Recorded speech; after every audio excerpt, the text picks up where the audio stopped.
Jadi dalam kehidupan itu tidak akan berjalan sempurna seperti yang ingin kita rasakan. Selalu akan ada perbedaan pandangan. Ya, bahkan dalam kehidupan rumah tangga saja, ya maaf ya, Anda misalnya seorang istri mau ke sini saja mungkin masih bisa beda pandangan warna apa untuk jilbab yang dipakai. Ya, dengan suami bisa berbeda. Papa, bagus yang mana ya? Hijau atau kuning? Ah, kayaknya yang hijau deh gitu kan. Enggak, kayaknya kuning deh gitu kan. Masih mending ada dua pilihan. Begitu dipakai, pink. Bisa berbeda. Anak bisa berbeda. Jadi kesan pertama yang ingin dibangun bahwa dalam kehidupan sudah pasti akan ada keragaman pandangan. Dan yang kedua, yang tidak normal, keragaman pandangan itu boleh jadi melahirkan tindakan-tindakan yang kontraproduktif. Mungkin akan mendapatkan celaan. Allah dicela. Malaikat dicela. Rasul dicela, Nabi dicela, sahabat dicela, tabi'in dicela, ulama dicela. Kita siapa yang mungkin belum menjadi bagian dari orang-orang itu dan ingin bebas dari celaan? Itu mustahil. Jelas sampai sini? Jadi kalau mendapatkan celaan, berbahagialah, berarti kehidupan kita normal. Jelas? Pernah mendapatkan celaan dalam hidup? Halo? Pernah disoal oleh orang lain? Pernah direndahkan oleh orang lain? Nah, Allah tuh memberi kesan kepada kita, jangankan engkau, Rasul yang paling mulia saja pernah mendapati itu. Tapi bagaimana seni mendapatkan ketahanan sehingga dalam dicela pun tetap tenang. Dalam disoal pun tetap hatinya nyaman. Karena ketenangan itu yang membawa pikiran tenang dan tindakan yang terukur. Dan kadang-kadang ketenangan itu lebih penting bahkan dibandingkan dengan harta yang berlimpah. Seringkali saya berikan perbandingan dari sejak dulu kita belajar kan. Coba pilih mana? Saya yakin masih konsisten. Pilih mana? Kaya tapi gelisah atau miskin tapi tenang. Tidak boleh ada pilihan ketiga, saya tahu itu. Kaya tapi gelisah atau miskin tapi tenang. Pilih mana? Ya, saya tahu kan. Kaya tapi tenang. Oke, di fase ini wahyu belum turun. Nabi sudah ngajar, turun wahyu, turun al-ala, turun beberapa surah. Tiba-tiba ada masa jeda, wahyu belum turun. Sepekan belum turun, sebulan belum turun. Disitulah muncul seakan ada amunisi bagi orang-orang yang tidak senang dengan Nabi, tidak senang dengan ajakan Nabi pada kebaikan. Ini poin yang kedua. Kalau Anda berbuat baik, pasti ada tantangan. Ingat ya, kalau Anda berbuat baik, apapun itu, pasti ada tantangan. Yang menguji konsistensi kebaikan itu apakah serius untuk dilakukan atau tidak. Maka mulai muncul tuduhan.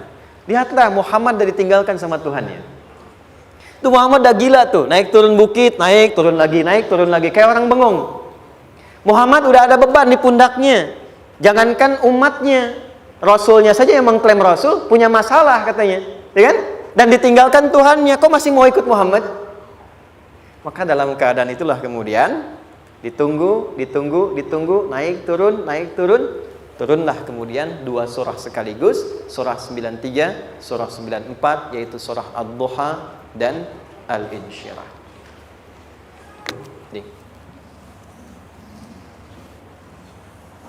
Oke. Ini materinya dahsyat ya. Penting sekali, saking pentingnya ini cepat habis tuh. Sekali lagi. Jazakallah khair. Ya, kelihatan ya. Baik, yuk pelan-pelan. Jadi turunnya surah Ad-Duha dan surah Al-Insyirah, hikmahnya satu atau fungsinya satu, memberikan petunjuk bagaimana mengatasi satu persoalan sesulit apapun, tapi masih dapat menghadapinya dengan keadaan yang tenang. Satu surah ini atau dua surah diturunkan untuk membimbing setiap hamba menuju kepada ketenangan hati. Dua, membangun kekuatan mental sehingga dalam situasi apapun dia tetap kuat mengatasi berbagai persoalan kehidupan. Nanti terapannya banyak, di bisnis ada. Nanti saya turunkan contohnya.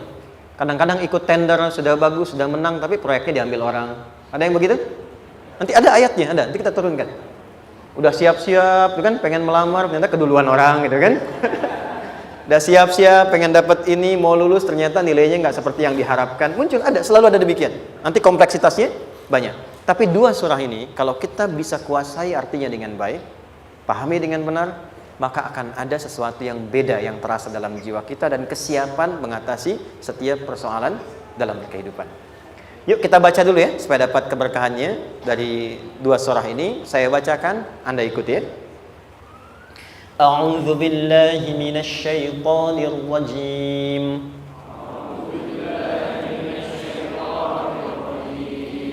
Bismillahirrahmanirrahim.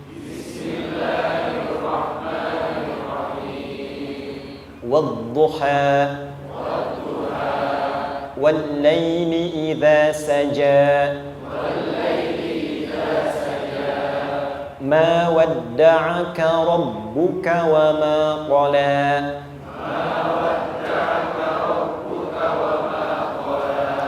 ما ودعك ربك وما قلى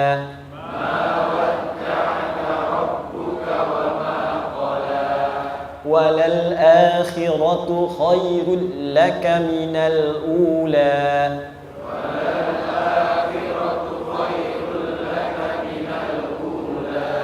ولسوف يعطيك ربك فترضى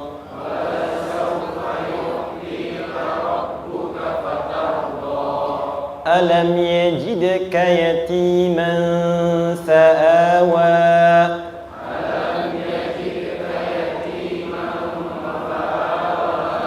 ووجدك ضالا فهدى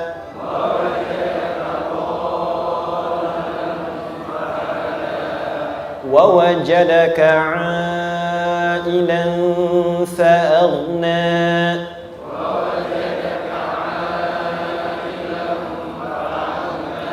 فأما اليتيم فلا تقهر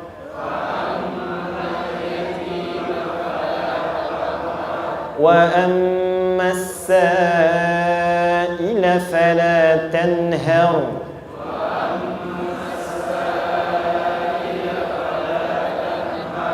وأما بنعمة ربك فحدث.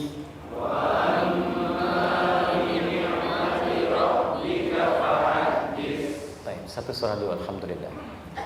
Izin saya bacakan tadi untuk diikuti supaya setidaknya kalau kita pulang dan ditanya bagaimana hidupmu engkau jalani, seperti apa engkau berinteraksi dengan Quran yang telah aku turunkan, maka kita pernah menjawab, ya Allah, kami pernah bacakan itu. Jangan pernah kita berkehidupan sampai wafat dan tidak pernah berinteraksi dengan Quran walaupun sekedar membacanya. Wadduha, aku bersumpah, setiap huruf waw yang berada di awal kalimat di satu surah itu makna utamanya berarti sumpah. Ya, qasam, sumpah. Seringkali diartikan demi, ya. Wal asri, demi masa. Wal fajri, demi waktu fajar. Wal laili, demi malam. Intinya sumpah. Sebentar, pelan-pelan. Kalau Allah menyampaikan sesuatu kepada kita, yakin tidak? Saya ulang, yakin tidak? Serius? Hah? Kalau yakin, kenapa tidak dilakukan? Ya, itu pertanyaan besar ya. Baik, kalau Allah menyampaikan, tidak bersumpah pun harusnya kita yakin.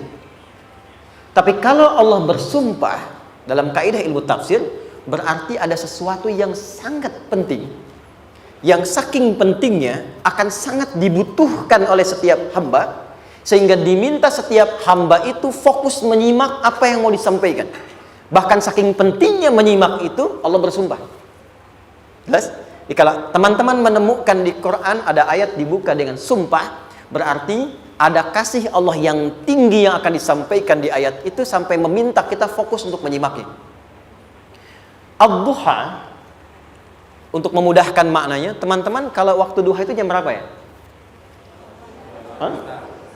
Oke, sebetulnya dimulai sejak matahari itu mulai naik, yang memantulkan ya atau menyinari cahayanya itu mulai terasa lembut. Ya, kalau misalnya kita ambil 1,5 jam setelah subuh. Sekarang subuh 4:30 lah, taruhlah 4:30 ya. 1,5 jam berarti jam 6 kan? Nah, itu awal duha tuh. Awal duha. Sampai ke pertengahan kurang lebih 9:30, jam 10. Akhir duha jam 11 sampai menjelang ke zuhur. Awal duhanya disebut dengan syuruk namanya. Syuruk. Jadi syuruk itu awal duha. Kalau sudah jam 6 ada cahaya matahari ya. Enak nggak ke tubuh kita itu? Nyaman nggak? Jam 8 enak nggak kalau berjemur ya? Jam 9 enak ya? Nah, ini kata kiasan dalam bahasa Arab. Kalau kita merasakan sesuatu yang enak, nyaman, memberikan manfaat yang banyak, itu orang Arab sering memberikan kiasan dengan waktu-waktu tertentu. Di antaranya duha. Jadi kalau kita menemukan kalimat duha, jangan langsung diartikan ke waktu duhanya. Boleh jadi yang diinginkan adalah makna di balik itu, yaitu semua kenikmatan dan kenyamanan yang didapatkan. Cara mengartikan ini, wadduha, aku bersumpah, kata Allah, ya Muhammad, demi semua kenikmatan yang kau rasakan dalam hidup, seperti engkau merasakan kenikmatan cahaya duha itu. Jelas? Wal-laili idza saja, dan aku bersumpah, al-lail, lail itu apa? Malam. Baik, lail turunannya, layali jamaknya, lela, lili, lala, itu malam. Jadi kalau ada ibu leli, ibu malam-malam ya. Lail. Oke. Lail itu malam. Malam gelap nggak? Gelap. Tapi kalau gelapnya gulita, tidak ada cahayanya, gelap betul gitu. Gelap ya. Misalnya sedang kita dapati misalnya satu momentum padam lampu, padam semua, dan pas gerhana misalnya gelap sekali. Nah, itu bahasa Arabnya disebut dengan saja namanya. Ya, saja. Wal laili idza saja. Dan malam apabila telah gulita, zaman Nabi kan nggak ada lampu, ya, belum ada PLN, ya, dan seterusnya. Jadi gelapnya betul-betul gelap. Saya mau tanya sebentar, biasanya kalau situasi gelap itu mudah nggak menemukan benda tertentu? Melangkah mudah atau sulit? Tidak mudah untuk dilakukan kan? Dalam bahasa Arab, kalau kita ingin mengungkapkan satu kegamangan yang luar biasa, sampai kita merasakan gelap dan sulit melangkah. Bukan hanya karena nggak ada cahaya, mungkin karena ada pekerjaan tertentu yang menyulitkan, masalah tertentu yang menyulitkan, sehingga merasa seakan-akan kita tuh gelap. Makan nggak enak, melangkah susah. Pernah nggak merasakan situasi yang saking beratnya satu beban itu seakan-akan makan nggak mau, melangkahnya berat, ada vertigo, kadang-kadang pusing. Pernah merasakan itu? Itu bahasa Arabnya, wal-laili idza saja. Perhatikan kalimatnya, ya Muhammad sallallahu alaihi wasallam, aku bersumpah demi semua kebahagiaan dan kenikmatan yang engkau pernah raih, seperti merasakan kenikmatan cahaya duha. Dan mungkin persoalan hidup yang pelik yang membuat engkau merasakan kesulitan, seakan-akan merasa di suasana gelap yang gulita. Ma wadda'aka rabbuka wa ma qala. Tanamkan dalam jiwamu yang paling dalam, aku tidak akan pernah meninggalkanmu. Ada suami pulang dari pekerjaan, mendapati istri sedang termenung dan mengalir air matanya. Tiba-tiba suaminya datang mengatakan, hangat sekali pada istrinya, di sampingnya, membelainya dan mengatakan, "Ma, demi semua suka yang pernah kita lalui bersama, dan demi duka yang mengalirkan air matamu saat ini pun, tanamkan dalam hatimu yang paling dalam, Papa akan selalu bersama Mama dalam setiap situasi itu." Kira-kira para ibu merasakan itu bagaimana perasaannya? Masa sih? Tapi itu menarik loh. Menarik ya. Jadi kalau teman-teman ngaji surat Yusuf, di surat Yusuf itu laki-laki diilustrasikan dengan matahari, perempuan diilustrasikan dengan rembulan. Ya? Inni ra'aitu ahada asyara kaukaba wasyamsa wal qamara ra'aituhum li sajidin. Ayah, aku melihat bulan dan matahari serta 11 gemintang sujud hormat kepadaku. Jadi matahari diartikan itu sebagai laki-laki, suami, ayah. Kenapa disebut matahari? Diilustrasikannya, matahari itu kan menyengat dengan kuat. Kalau kita menjemur, mengeringkan pakaian, melindungi. Tipikal suami itu melindungi. Ada yang ganggu istri, sengat dengan kuat.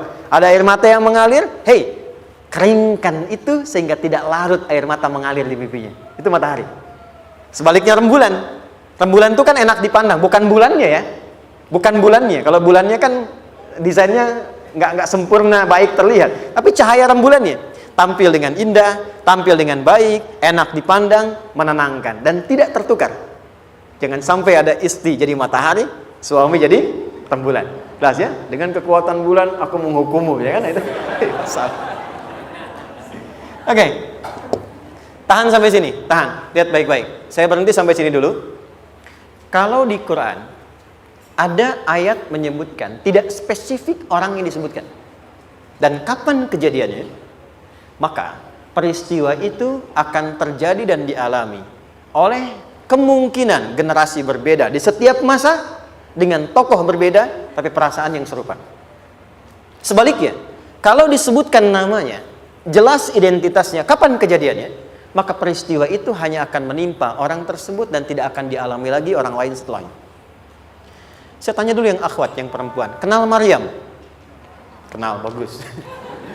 Kenal di mana? Maryam anaknya Imran, mengandung, melahirkan Isa alaihissalam, Yesus Mesias, tanpa disentuh laki-laki manapun.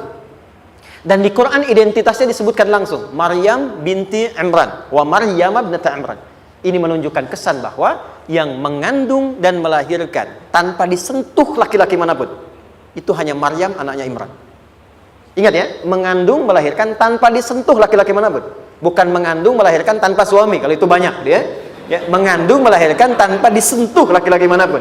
Hanya Maryam binti Imran. Tapi kalau nggak disebutkan siapa orangnya, kapan kejadiannya, tidak detail disebutkan, ini artinya situasi itu akan dialami kembali oleh orang di masa depan dengan generasi yang berbeda tapi substansi yang sama.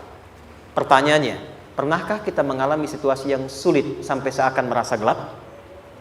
Nah, baik, maka adab yang pertama, jika mengalami situasi seberat apapun dalam berkehidupan, maka dekati Allah Subhanahu wa ta'ala. Ini awalnya, dekati Allah. Apalagi kalau ada yang mengatakan ini nggak mungkin, ini nggak akan terjadi, ini nggak bisa. Kalau sudah ada tanda seperti itu tanda langsung dari Allah supaya Anda diminta langsung mendekat kepada Allah dan tinggalkan semua makhluk. Karena Allah hanya akan mengabulkan langsung kepada Anda tanpa perantara siapapun. Itu yang terjadi pada Nabi Zakaria. Ini nggak mungkin, ini mustahil. Maka beliau langsung memohon kepada Allah dan langsung menyebutkan, ya Allah, saya minta darimu saja, tidak dari yang lain. Maka dikabulkan seketika. Jadi yang pertama, jika punya kesulitan sebesar apapun, seberat apapun, cepat dekati Allah. Maka di situ akan dijawab langsung oleh Allah, ma wadda'aka rabbuka wa ma qala. Hambaku, sepanjang engkau mendekat kepadaku, maka yakinkan dalam dirimu, situasi apapun yang kau rasakan, aku tidak akan pernah meninggalkanmu. Sudah? Satu? Paham sampai sini? Oke. Pelan-pelan ya. Saya belum bicara caranya. Saya baru bicara di awal motivasinya. Dekati Allah dulu, nanti caranya didetilkan di surah Al-Insyirah. Teruskan. Ma wadda'aka rabbuka wa ma qala. Walal akhiratu khairul laka minal. Perhatikan. Hei, seberat-berat bebanmu saat ini, ingat, satu saat akan tuntas. Dan ini pun ujian. Kalau sudah meninggal, gak ada ujian lagi. Dan nanti kehidupan yang sekarang, apapun yang kau pertentangkan, perdebatkan, perselisihkan, itu semua akan ditinggalkan. Jadi ternyata Allah mengungkap hakikat kehidupan dunia. Apapun yang diperselisihkan, tuh unik ya. Orang berselisih pada yang akan ditinggalkan. Aneh nggak? Ada orang berebut makanan, kan? Rebutan sampai berkelahi dan sebagainya. Pada akhirnya makanan yang diperebutkan itu pun akan ditinggalkan. Yang ini meninggal, itu meninggal. Jadi memperebutkan sesuatu yang pada akhirnya akan berakhir. Kata Allah, Allah sampaikan, jika Anda mengalami situasi, sesuatu yang mungkin membuat berat, tanamkan pada jiwa kita, hei, yang aku kejar-kejar ini, boleh jadi aku akan tinggalkan juga. Kenapa aku harus menangisi dan larut pada sesuatu yang tidak abadi? Maka Allah hibur kita dengan mengatakan, kamu tenangkan diri dulu. Semua yang kamu pikirkan sampai membuat kamu berat begini, pada akhirnya kamu tinggalkan. Dan yang abadi itu akhirat. Walal akhiratu khairul laka minal. Dua, pelan-pelan sikapi setiap masalah dengan proporsional. Jangan terlalu larut dalam sesuatu. Dapat job satu, pengen, udah siap, kontraknya besar, tiba-tiba hilang. Dipikirin, Anda mikirkan itu pun nggak akan balik. Proporsional aja dulu. Ya, nanti caranya akan turun nanti di alin syirah. Tenangkan diri dulu.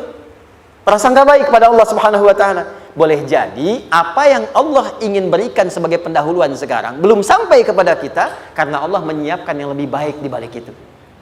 Kita belum tahu ada apa di balik itu sehingga kita tidak dapatkan itu. Sehingga kemudian Allah katakan walal akhiratu khairul laka minal ula. Teruskan wala saufa yu'tika rabbuka. Pelan-pelan. Orang yang punya sikap seperti ini itu cenderung lebih dekat mendapatkan ridha Allah dibandingkan dengan orang-orang yang larut dalam kesulitan. Orang yang move on dengan setiap persoalan dalam kehidupan, cepat berpikir secara proporsional, tidak menggantungkan hidupnya pada persoalan tertentu sehingga membuat dia menjadi beban, itu lebih mendekatkan dirinya kepada ridha Allah dibandingkan dengan orang yang meratapi persoalan hidupnya. Ya. Pelan-pelan. Jadi spiritnya, kalau punya masalah apapun, jangan dilarutin terus. Gak usah diratapi, cepat move on. Berpikir lagi, rencanakan lagi. Nanti, detailnya ada di alin syirah. Tapi poin besarnya, janji Allah mengatakan, kalau Anda bisa move on, proporsional, maka yang dijanjikan oleh Allah, di situ Allah percepat datangnya ridha Allah Subhanahu wa ta'ala. Kalau ridha Allah sudah datang, maka akan dua yang diberikan. Pertama kali, ketenangan di dalam jiwa, dan yang kedua, kemampuan untuk berikhtiar lebih baik mencapai apa yang diinginkan. Satu, kalau ridha Allah sudah diberikan pada seorang hamba, yang pertama diberikan ketenangan dalam jiwa. Bukan dunianya dulu. Bukan apa yang Anda ingin harapkan dulu. Pengen sesuatu, ya, pengen materi, pengen kedudukan, pengen lulus anaknya ujian, ya kan? Tiba-tiba terjadi sesuatu, diratapin, alih-alih meratap, alih-alih membuat status, alih-alih menyulitkan diri, kata Allah, terima dulu proporsional. Setelah itu dekatkan diri kepada Allah, turun ridha Allah, begitu turun yang pertama diberikan ketenangan kepada hati. Tenang dulu. Kalau sudah tenang, nanti dibimbing menyelesaikan apa yang sedang dihadapi itu. Itu poin yang ketiga. Pelan-pelan. 4. Kita masuk ke detail sekarang. Perhatikan baik-baik. Ini yang paling menarik. Alam yajidka yatiman fa'awa. Muhammad SAW, bukankah dulu engkau yatim? Punya banyak masalah? Aku selesaikan juga. Ayahmu meninggal sebelum lahir, ada ibu. Ibu meninggal, ada kakek. Kakek meninggal, ada paman. Ya kan? Ada teman yang menemani Sayyidah Khadijah. Teman yang setia. Semua kebutuhan tersedia. Artinya Pak, perhatikan baik-baik. Kalau Anda punya masalah sekarang, jangan sampai melupakan yang dulu-dulu pun pernah tuntas Allah selesaikan. Jadi kalau sekarang sedang punya persoalan, jangan sampai satu masalah ini membuat Anda kehilangan harapan dan kehidupan. Sementara Anda sadar, dulu pun banyak masalah kok selesai juga. Kenapa dengan yang satu ini kita harus jatuh? Sekarang usia berapa? 20, 30, 40, 50. Sekarang usia 50 tahun, ada masalah, baru 5 menit datang sudah merasa jatuh. Yang 50 tahun ke belakang yang banyak selesai itu kita nilai atau tidak? Maka kata Allah, seperti yang dulu pernah aku selesaikan ribuan masalah itu, yang sekarang pun mudah aku tuntaskan. Jelas?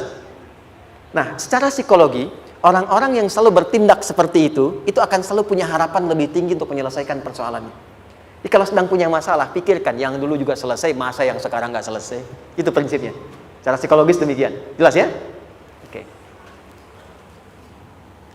Wa wajadaka dhallan fahada. Muhammad, dulu engkau pernah mengalami melihat masyarakat banyak berbuat yang tidak baik, aku berikan petunjuk. Kuncinya fahada di situ. Orang yang punya motivasi kuat dan keyakinan untuk bisa menyelesaikan persoalannya, maka dia akan lebih cepat mendapatkan petunjuk Allah untuk mendapatkan solusi terbaik. Ada sini. Saya agak cepat ya, mohon izin. Wa wajadaka 'ailan fa'aghna. Bahkan, maaf, bukan sekedar selesai, kalau perlu saya bikin kaya, kata Allah.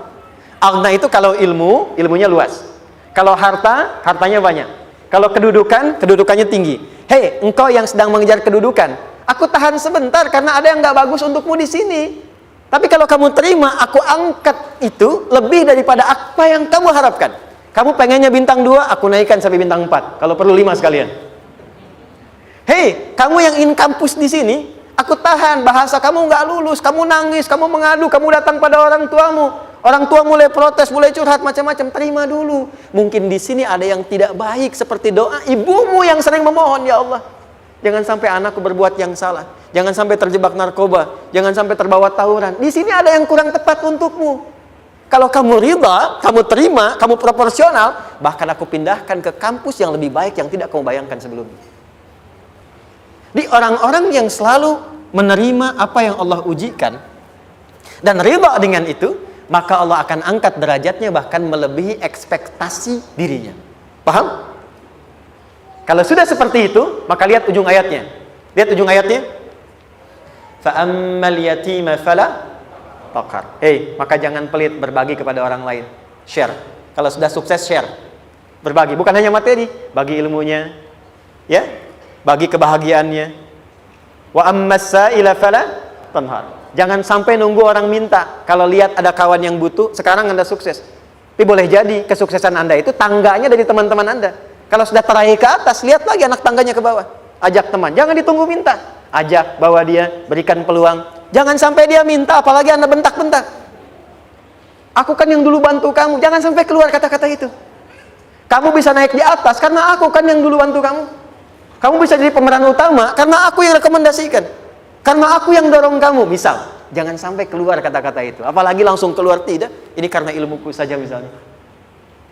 Kalau itu bisa dilakukan dengan baik. Lihat ujungnya. Wa amma bi ni'mati rabbika fahaddits. Maka semua nikmat yang dirasakan akan mudah untuk diimplementasikan dan disyukuri. Jadi semua nikmat itu bukan cuma dirasakan. Jadi membagi semua nikmat itu adalah rasa terbaik untuk menikmatinya. Maaf ya, Anda kalau punya makanan, dimakan sendiri. Dengan dibagi sama-sama, kira-kira rasa nyamannya yang pertama atau yang kedua? Kedua. Makan sendiri, enaknya sendiri kan? Tapi ketika ada teman berbagi dan tahu, oh enak ya, nyaman ya, ada kebahagiaan, ada ngobrol, ada tertawa, ada kebersamaan, itulah inti nikmat yang sesungguhnya. Wa amma bi ni'mati rabbika, ternyata masalah yang diberikan bukan ingin memberikan beban, tapi ujungnya, endingnya supaya Anda bisa mendapatkan nikmat berkualitas yang bisa dibagi. Dilihat surat Ad-Duha itu jangan cuma lihat awalnya, lihat ujungnya. Ternyata ketika seseorang mendapat masalah seberat apapun, itu bukan ingin membebani, tapi ingin meningkatkan kualitas hidupnya supaya mendapatkan nikmat yang lebih besar dan merasakan nikmatnya itu dengan berbagi. Itu poin. Jadi kalau sampai sini kita paham dan kita beri nama misalnya dengan fikih ujian, jadi kalau desain ujian ini sistematikanya kita pahami, maka tidak ada alasan untuk mengeluhkan persoalan. Jadi melihat masalah itu bukan sebagai beban, pada akhirnya melihatnya sebagai tangga untuk mencapai kebahagiaan. Jelas sampai sini? Baik, kalau sudah seperti ini ingin punya masalah atau tidak ingin punya masalah? Tidak. Ingat ya, jadi kalau anak pulang bawa masalah, dilihatnya jangan beban. Oh, Allah ingin menaikkan kualitas pada anak saya, yang dengan itu menjadikan ia mendapatkan nikmat yang belum pernah didapati. Kalau rumah tangga sedang ada masalah, jangan banyak diperseterukan, tapi direnungkan sejenak. Oh, Allah ingin meningkatkan kualitas rumah tangga ini, sehingga kita bisa mendapatkan nikmat yang tidak pernah didapati sebelumnya. Makanya nikmat berumah tangga itu yang terbesar, selalu bertambah ketika menyelesaikan masalah. Silahkan cek. Kalau sedang ada masalah berseteru kan, tapi setelah selesai kan jadi lebih nikmat ya. Ya, lebih senang lagi, lebih cair lagi, lebih bahagia lagi, lebih mendukung lagi. Ternyata ada nilai-nilai kebaikan yang tersimpan yang belum disadari sepenuhnya. Pertanyaannya, kadang-kadang mudah diucapkan, tapi tidak mudah mempraktekkan. Bagaimana itu semua bisa ditempuh dengan baik sehingga ketika mengalaminya kita bisa tenang menghadapinya. Maka turunlah surah Al-Insyirah. Saya cepat.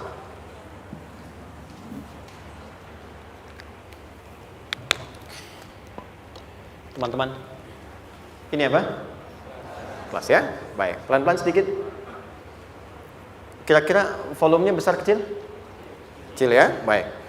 Kalau saya bandingkan dengan gayung, volumenya besar mana? Gayung ya? Baik. Kalau ini saya perlebar, sehingga bisa memasukkan apapun ke dalamnya, itu bahasa Arabnya disebut dengan insyirah namanya. Jelas? Meluaskan sesuatu sehingga terlihat lapang, sehingga memudahkan setiap hal masuk ke dalamnya. Itu insyirah namanya. Surah ini diberi nama dengan surah Al-Insyirah, yang berarti sesuatu yang lapang, yang tenang, yang nyaman. Yang diharapkan dengan keadaan hati yang lapang, nyaman, tenang itu, segala persoalan yang dihadapi dalam kehidupan akan mudah diterima dan tidak berdampak besar dalam menyikapinya. Maka bagaimana kemudian Allah memberikan turunan-turunan petunjuk supaya apa yang diharapkan ini bisa tercapai? Satu, izin mengilustrasikan. Saya kasih cerita sebentar. Ada seorang anak muda, kisah ini sangat viral, hampir setiap kita bisa mendapatinya. Datang kepada seorang kakek tua di sisi danau yang jernih sekali airnya. Dia berkeluh kesah tentang persoalannya. Dia katakan, saya punya masalah begini. Berat sekali terasanya. Kakek itu kemudian permisi, dia hanya membawa 2 genggam garam. Kemudian beliau bawa 1 gelas, ilustrasinya seperti ini. Dimasukkanlah kemudian garam itu ke gelas itu. Lalu diambil 1 gelas air yang jernih tadi dengan garam segenggam. Kata beliau, minum. Pemuda itu mengatakan, wah asin, minum aja dulu. Lalu ketika diminum, langsung ditumpahkan. Dia muntahkan, asin katanya. Lalu setelah itu kakek yang tadi melepaskan segenggam sisanya, dilempar ke danau tadi yang luas. Lalu diambil lagi dengan gelas yang sama. Sekarang minum. Bagaimana rasanya? Segar, enak, nyaman. Itulah hatimu. Kalau hatimu sempit sesempit gelas ini, maka masalah sekecil apapun akan selalu menghadirkan kesulitan seperti engkau menelan garam tadi. Tapi kalau hatimu luas, sebesar apapun masalah, tidak akan pernah berdampak pada dirimu kecuali engkau mampu menyusun rencana untuk mengatasinya. Kelapangan hati yang membuat diri kita mampu menerima persoalan apapun, itu yang disebut dengan insyirah. Makanya dulu tahun 90-an ada sinetron Hati Seluas Samudra gitu ya. Saya pernah tahu itu. Sama anaknya diapa-apain juga, masih aja ya menerima gitu. Dulu siapa ya? Jeremy Thomas dan lain-lain ya. Saya kira ada itu. Ya, saya kira itu ya. Saya pernah lihat sejenak ya. Saya jarang-jarang nonton gitu. Pernah lihat aja. Saya senang riset. Jadi kalau riset itu ada riset dakwah, ada riset materi. Saya teman-teman yang musik gitu ya, saya tidak terlalu dekat dengan musik karena saya di Quran gitu. Tapi untuk mengetahui hukum musik itu bagaimana, saya riset. Sampai ke notasi saya tahu. C D F G A B C D F G D F G A B C D A B C D F G A F G A B C D E B C D E F G A B C D A B gitu kan ya? Ya, tapi kalau diminta piano, gitar, ini saya nggak bisa. Ya, tapi untuk menentukan hukum, nah kita bisa paham gitu. Misalnya boleh nggak baca Quran pakai langgam Jawa gitu kan? Nah, hukumnya apa? Nanti dari teori itu muncul. Ya, paham ya? Nah, oke, balik sini. Perhatikan baik-baik. 1, saya agak cepat. Ini ditafsir langsung turun Al-Insyirah. Yang pertama, alam nashrah laka sadrak wa wada'na anka wizrak allazi qadha dhahrak. Tahan sampai sini dulu, 3 ayat. Saya mulai dari ayat kedua dan ketiga. Perhatikan baik-baik. Wa wada'na anka wizrak allazi qadha dhahrak. Artinya apa? Artinya satu beban yang diletakkan di pundak yang berpengaruh kepada semua bagian tubuh. Kita pernah melakukan atau melihat yang angkat beban ya? Beban kan semakin berat diangkat, semakin terasa ke bagian tubuh ya, ke semuanya. Nah, itu namanya wizrak alladzi anqadha dhahrak. Beban yang dipikul yang berat sekali sampai semua merasa. Makanya jadi satu ungkapan dengan mengatakan dia sedang memikul beban yang sangat berat. Sampai kepalanya pusing, tidur nggak nyaman, miring kanan, miring kiri. Itu namanya ya alladzi anqadha dhahrak. 1. Saya percepat, akan ada satu masa dalam hidup setiap hamba merasakan satu persoalan yang seakan-akan beban berat yang dipikul sampai merasa kesulitan dari ujung kepala sampai ujung kaki. Siapapun itu. Jujur ya, setiap kita tanyakan pada diri sendiri. Setiap kita yang ada di sini, saya yakin pasti pernah atau bahkan akan mengalami satu peristiwa yang merasakan beban berat sampai seakan-akan ujung kepala sampai ujung kaki merasakan sakitnya. Ada yang sudah mengalami atau bahkan nanti akan ada yang melalui. Perhatikan baik-baik. Teruskan ayatnya. Wa rafa'na laka. Perhatikan. Kalau ada yang sedang merasakan itu, yakinlah kata Allah, pada saat itu sesungguhnya Allah sedang mengangkat derajatnya dan meningkatkan kualitas hidupnya untuk mencapai sesuatu yang istimewa yang belum pernah diraihnya. Dari sini kita buat persamaan. Ujian. Perhatikan. Berbanding lurus dengan harapan, banding lurus dengan solusi nanti pada akhirnya. Fokus. Lulus di sini, insya Allah setiap persoalan akan lebih mudah untuk diatasi. Ujian, seberat apapun yang sedang kita alami, tidak akan pernah diberikan kepada kita oleh Allah, kecuali ternyata hikmahnya untuk mengabulkan harapan-harapan besar yang sebetulnya kita mintakan. Jujur ya, setiap kita kan sering punya permohonan ya, sering berdoa ya. Ya Allah minta ini, minta itu, minta ini, minta itu, gitu kan? Nah, cara Allah mengabulkan harapan kita itu, yang pertama, jalurnya lewat ujian. Karena semua kesuksesan itu, desain dasarnya adalah melewati ujian. Coba, anak-anak kita yang sedang sekolah itu, apa mungkin diwisuda dengan penuh kebahagiaan kalau nggak mengalami ujian? Lewat ujian dulu kan? Dia belajar dulu, ujian dulu, ngatasin soal dulu, lulus, baru wisuda. Apakah mungkin akan dapat IPK 4 yang diharapkan kalau tidak mengalami ujian? Belajar dulu, ya kan? Ada waktu, sempat dia bangun malam, siang, dan seterusnya, belajar, keringat, dan sebagainya, baru bahagia kan? Dan ternyata belajar itu untuk diwisuda. Sebab kalau kita tidak belajar, mustahil dapat wisuda. Kalau tidak lewat ujian, mustahil dapat ijazah. Karena ternyata harapan itu, hukum dasarnya dalam berkehidupan, bisa diraih dengan melewati ujian. Ini poinnya.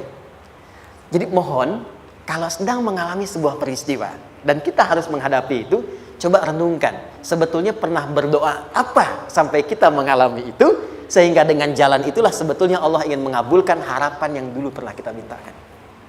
Jelas? Oke, satu.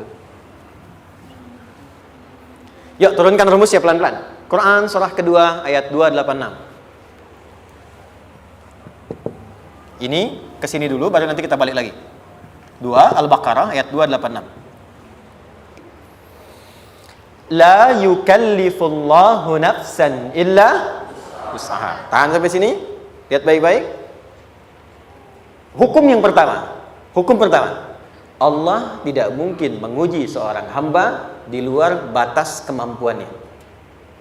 Jadi kaidah yang pertama tadi, kalau kita sedang diuji, sebetulnya ada harapan dan doa yang pernah kita mohonkan dan Allah ingin mengabulkan itu, jalan pertamanya adalah ujian.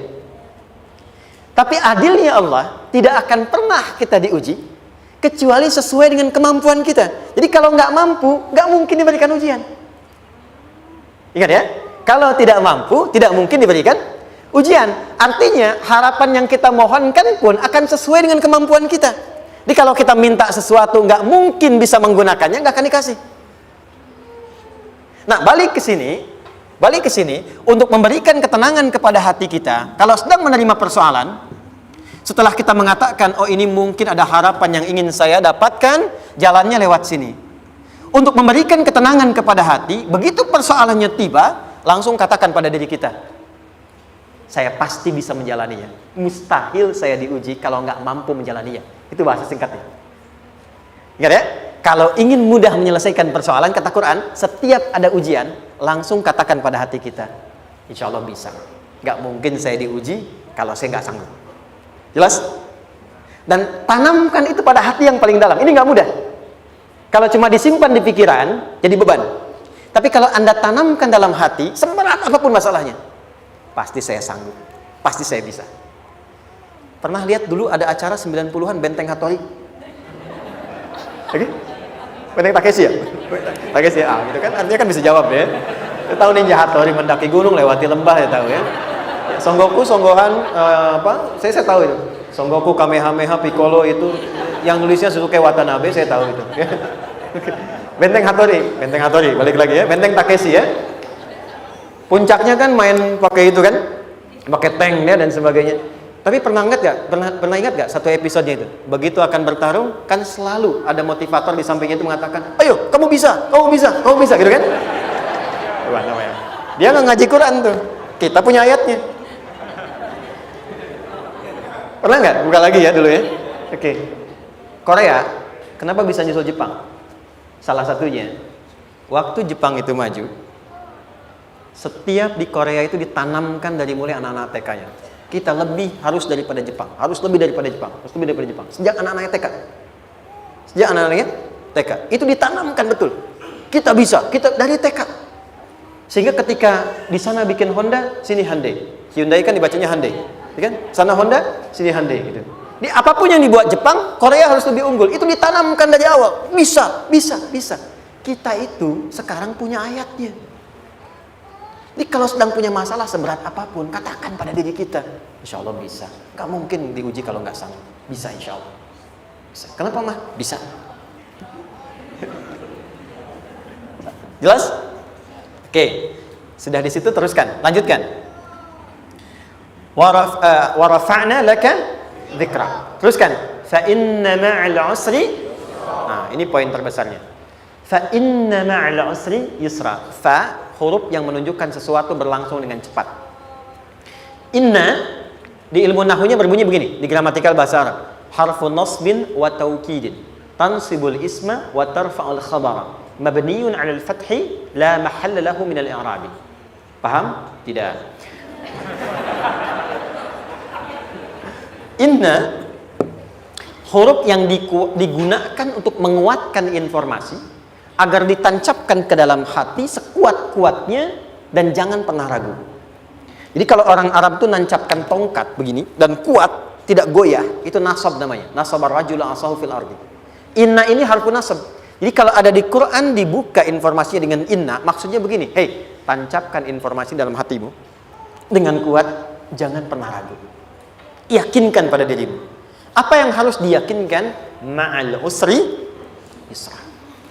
Inna ma'al usri yusra. Usrun sama dengan yusrun. Lari ke sini. Oke.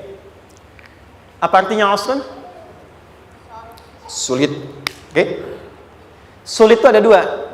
Ada sa'bun, ada usrun.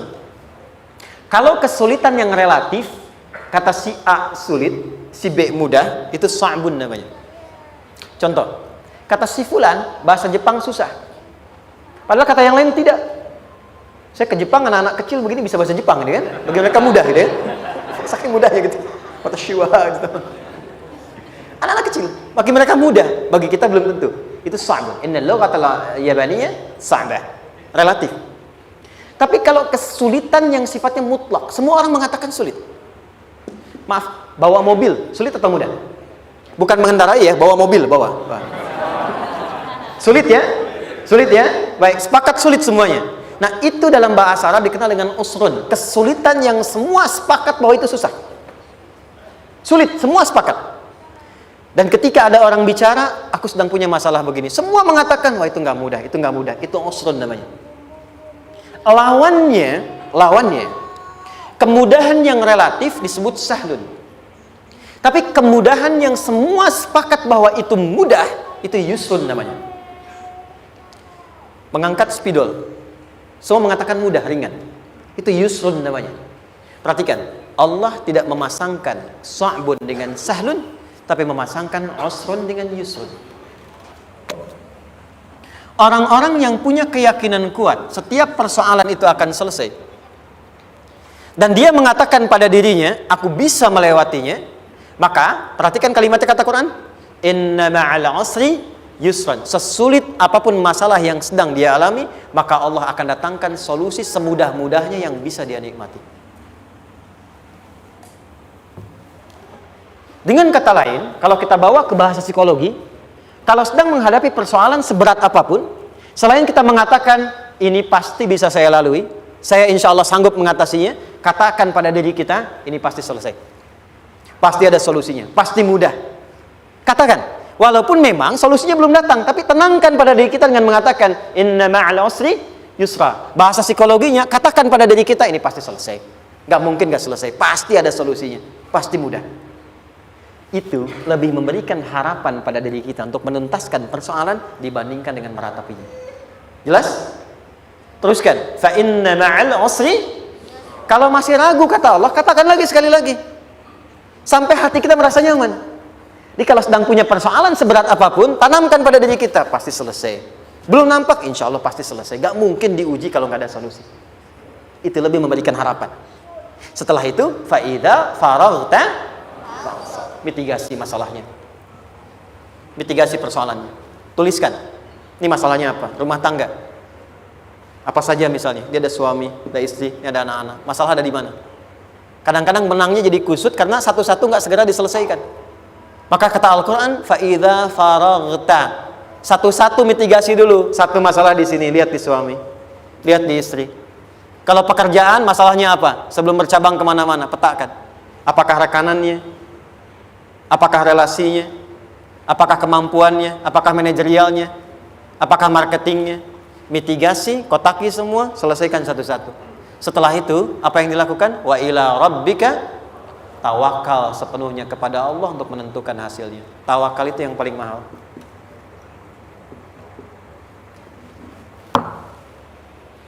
Anda kalau nggak punya kepasrahan, stres.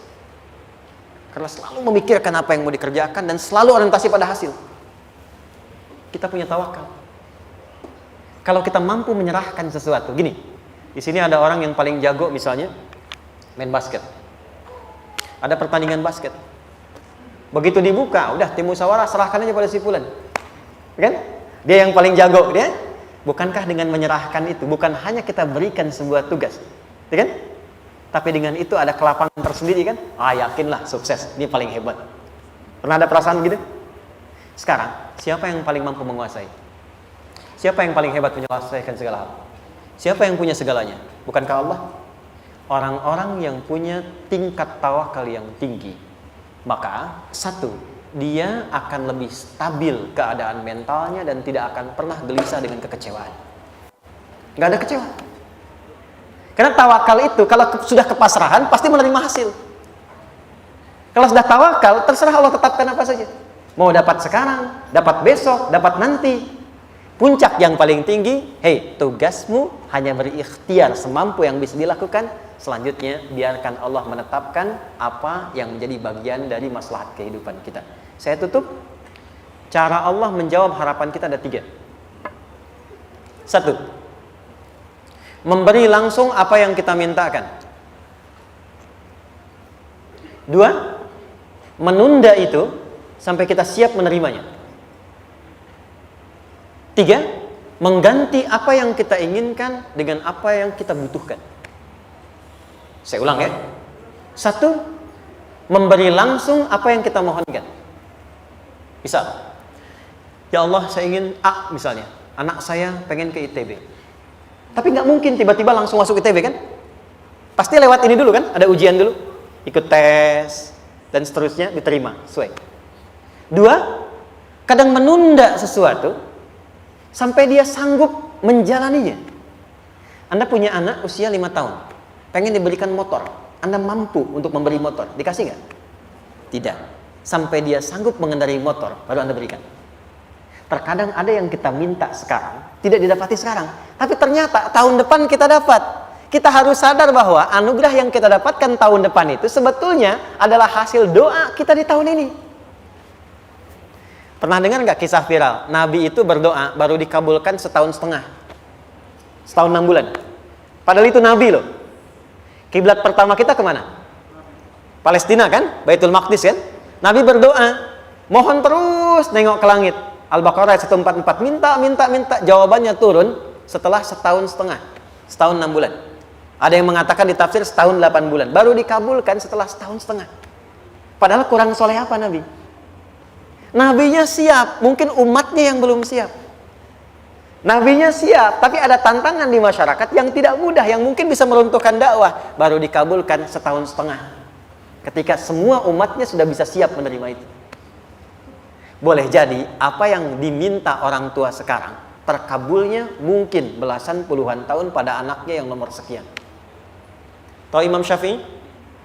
Imam Syafi'i itu kan nama aslinya Muhammad. Bapaknya Idris. Kakek yang ke atas, yang ketiga namanya Syafi'i.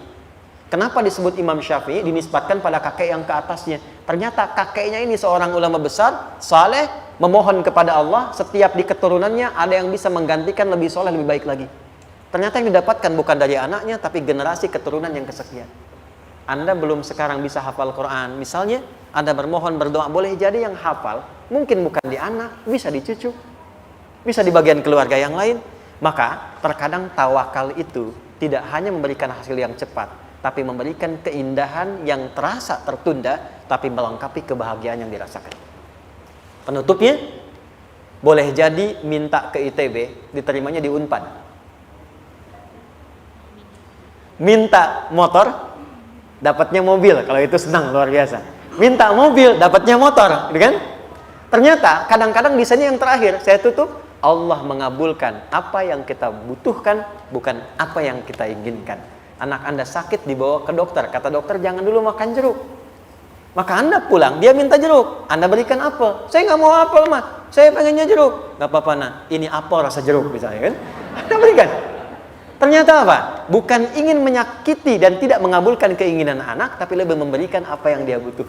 Kadang-kadang maaf ya, teman-teman mintanya proyek A, udah capek, di situ nggak dapat, dapatnya di yang lain. Teman-teman, itu Allah berikan sebetulnya hasil ikhtiar Anda yang sebelumnya. Cuma dikasih yang lebih baik, yang tidak Anda pernah bayangkan maslahat.